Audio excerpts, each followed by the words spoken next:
மனசாட்சியே இல்லாமல் மீனா காணோம் அப்படின்னா கூட அதை கூட ஒரு கிண்டலான விஷயமா லெட்டர் எழுதி போட்டு தான் எங்கேயா ஓடி போயிருப்பாங்கிறாரு மனோஜ். இந்த பக்கம் வந்து ஐயோ நமக்கு ஏதாச்சும் பிரச்சனை வந்துருமோ, நம்ம பேரை சொல்லுவாங்களோ அப்படின்னு வந்து ரோகிணியும் விஜயாவும் வந்து பயந்துட்டு இருக்காங்க. யாருமே வீட்டில் இருந்து ஒரு பொண்ணை காணாமேன்னு கொஞ்சம் கூட வந்து துளியளவு மனிதாபிமானத்தோட கூட யோசிக்கல. ஆனால் வந்து மீனாலாம் வந்து பார்த்திங்கன்னா இவங்களுக்காக உயிரவே விட்டுட்டு எங்கள் அத்தையை தப்பாக பேசாதீங்க அப்படின்னு சுற்றிக்கிட்டு இருக்காங்க.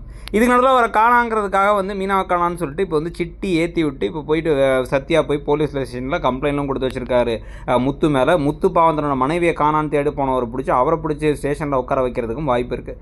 இதுக்கு நடுவில் இந்த ஒரு விஷயத்தில் வந்து மீனா கோயிலில் கீழே உட்காந்துருக்காங்களா இல்லை மீனாவை யாராச்சும் கடத்திட்டாங்களா அப்படின்னு வந்து பார்த்தா திருப்பி அது சிட்டி மேலே தான் டவுட்டே வருது. சிட்டி கடத்திருந்தார் அப்படின்னா மட்டும் அவர்கிட்ட இருந்து தப்பிச்சு வந்து மீனா எல்லா உண்மையும் சொல்லி அதை வச்சு வந்து கொஞ்சம் கொஞ்சமாக சத்யாவுக்கும் சிட்டியை பற்றி உண்மையை புரிஞ்சு ஆனால் சத்யா செஞ்ச திருட்டு காரியங்களால் அவரும் மாட்டிக்கிற மாதிரி சம்பவம்